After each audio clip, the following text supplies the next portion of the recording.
There used to be a Tudor castle on this very spot. It's not here now. Want to know why? Welcome to Trench Chat. Hi, Steph. Hi there. Welcome to Trench Chat at Ampthill Great Park. Yes. Now, for people that kind of haven't seen our other social media and know nothing about why we're here, just give me a sort of potted history of this area and what's going on. Okay, yeah. So it's got a really interesting history, which is one of the reasons we picked this site. It has material that dates back all the way to prehistoric times. We've got Neolithic and possibly even earlier lithics coming out, worked flints.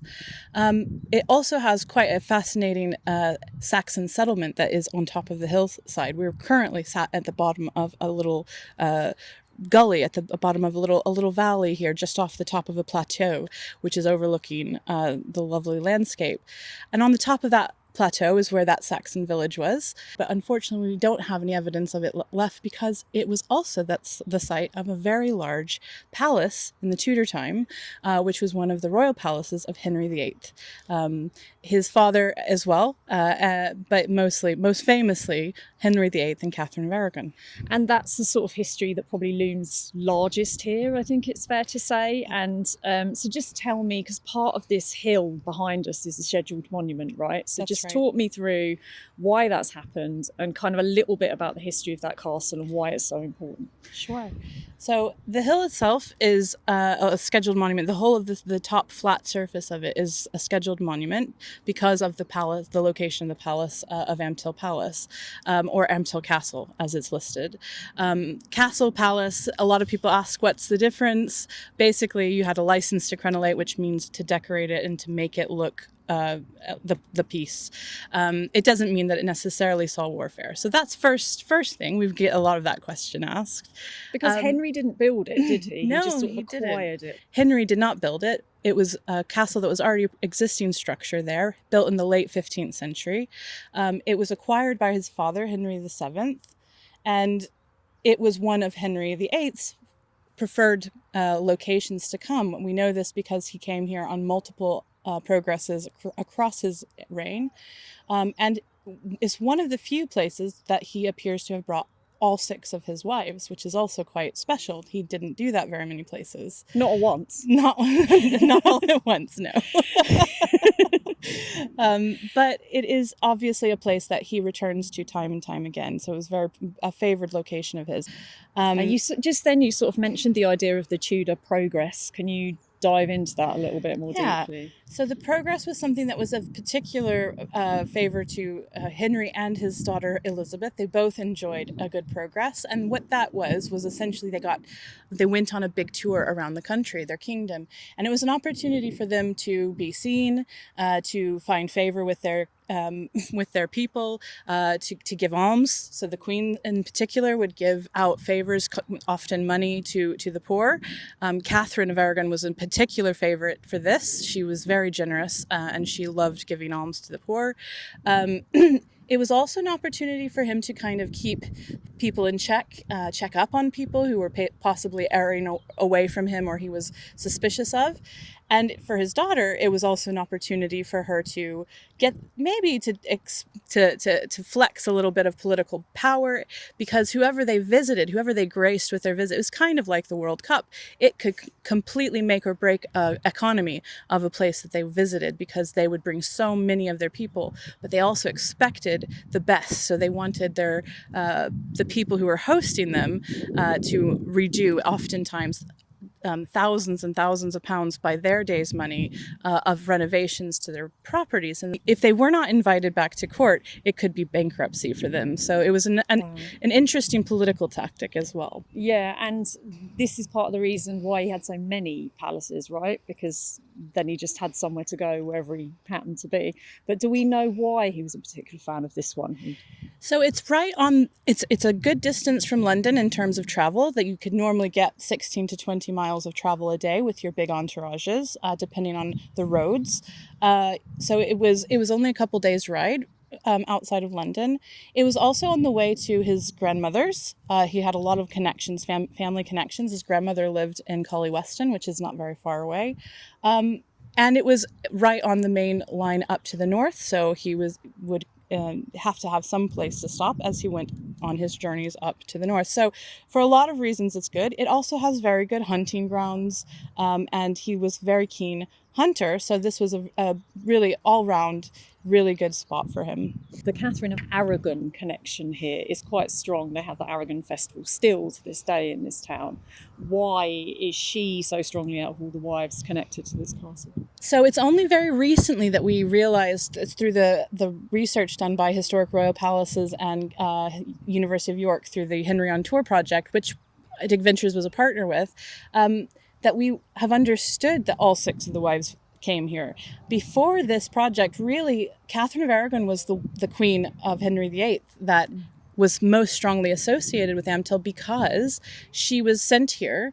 Not only did they come to stay whilst they were married, and happily so, in the early part of their marriage, but this is the location that she was sent during their very long divorce proceedings when Henry decided that he wanted to divorce Katherine. So this was her home. It was a strategic move on his part because, as I mentioned before, Katherine was beloved by the people. She was really a crowd favorite. And it was not good for Henry to have her in the public eye in London, so sending her here was very much to his benefit when he wanted to carry on with Anne Boleyn and then eventually divorce Katherine. And then we know that it was actually, she was here, right? She was actually living here when she found out. It was not actually technically a divorce, I don't think, really, was it? Strictly annulment. That's right. Yeah. And she kind of never really accepted it, as I understand it. She always kind of... By her faith, it was never sanctioned by the eyes of the way that she believed it and the way that she understood things. So yeah. So that's the reason that Ampthill was so strongly affiliated with Katherine for so many years. And of course, the monument on the hilltop is dedicated to her, commemorating her time here and the castle location as well. So we should say that we didn't actually dig the castle itself on this particular excavation. We were sort of fertling around the edges, and actually we didn't find anything Tudor, and we'll get into that in our next trench chat. But I wanted to kind of get a little bit of the backstory of, if this palace was sort of so favoured by him, what happened next? Why has it completely disappeared? What happened? So the secret to that is kind of sitting behind me right now. So if you look at the trench behind us, it is essentially made out of beach sand. So we are on the green sands geology over here, which is notorious for being incredibly fluffy, fine, loose sand. And the hill that is over behind us as well, just to the east of us and where the palace was sat, was also green sand. So it's part of the green sand ridge, and it just did not...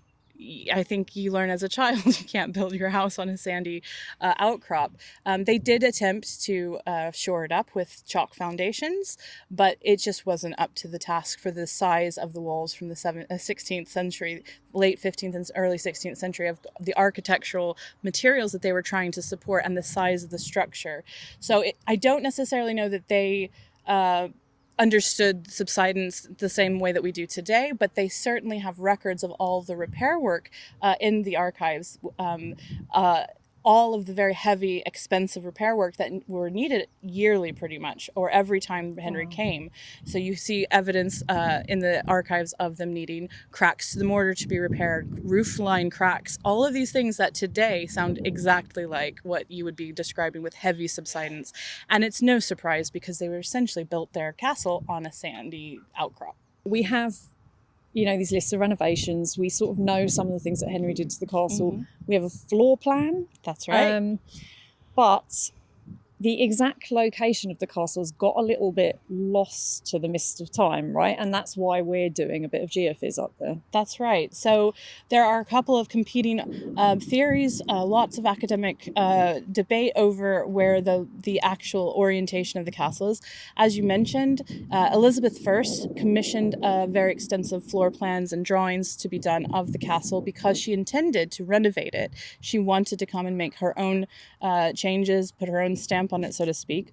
But for whatever reason, we're not quite sure that never happened, that never materialized. So she did come and started to dismantle some of the most dilapidated parts of the castle, the parts that were the least had the most damage to them, basically. Yeah. And I think that was where she intended to expand it and put her own elements to it. But that just never came to the fore. But one of the things that very detailed, very lovely plan that they drew for us does not include is a north arrow. So we have no idea what the orientation was, other than what you can either observe in topographic surveys, which have been done at the top of the mount, or through geophysical surveys and more invasive techniques like excavation. Now, because it's a scheduled monument, the invasive options are really unfavorable, because it obviously changes and damages the landscape. Yeah. So obviously our first step in our relationship here with Ampthill Town Council, the community, and Historic England is to do the light touch, non-invasive work first. That's stage one. And if it is warranted with the results that we have, we can potentially in future years maybe see if Historic England would be interested in us going and doing a little bit more work up there. But the first step is, again, doing our magnetometer survey, which has been really quite a popular activity amongst our participants this dig. I saw that. They were loving the geophys. It was really good. And early stage results are looking good. But the last time any work was done up there was 2009 for geophysics. And the last dig that was inside the scheduled area with some small test pits that happened, I think, in 2018. So it's been a while. It's been a while. And I understand that we kind of can't really reveal the results of the geophys, but is there anything you can say about what you've seen so far? They are coming up with different results than the previous ones, which is why we asked to redo them anyway. Technology moves forward, yes, of course. However, our magnetometer isn't that much different than the one that they would have probably used in 2009. But what is different, again, coming back to the geology, the sand is very changeable, so the weather will be different, and that will actually have potentially a huge impact on the results, which is why we thought it was worth redoing them. We can also do different levels of survey and different details in future digs if we don't get positive or promising results. But we are seeing some different results than last time, so that much I can say. So watch this space. We'll be revealing those results in due course. So will we be back? Do we know yet? Everybody that has joined our dig, all of the community that we have spoken to, seems very, very excited and keen on us returning. So I think that this being our first year, it was really a feeling out exercise, see if the community was interested in us coming back and would they open their arms to us. And the answer to that, I think, is an overwhelming yes. We've had a huge response from the local community and the global community. We had people coming as far as Australia for this dig. So I think that we have some real positive results, both in the archaeological sense and also in our community ties. And finally, were you disappointed that we didn't find anything Tudor much in the end? I would be lying if I didn't say I wasn't a little disappointed, if only because I spent so many years studying that part of the history of the site. But I will also say that what we discovered here, nobody could be disappointed with that. We feel very honored to be a part of this chapter and locating the trenches from the World War I training camp. So absolutely no disappointment in the actual final results. A little disappointed no Tudor material, but that is that's for next time. Thanks, Steph. We're going to get into the World War I of it all behind me in our next trench chat. But in the meantime, check out the work that DigVentures do at digventures.com. Give us a follow on social media and like and subscribe. That's it.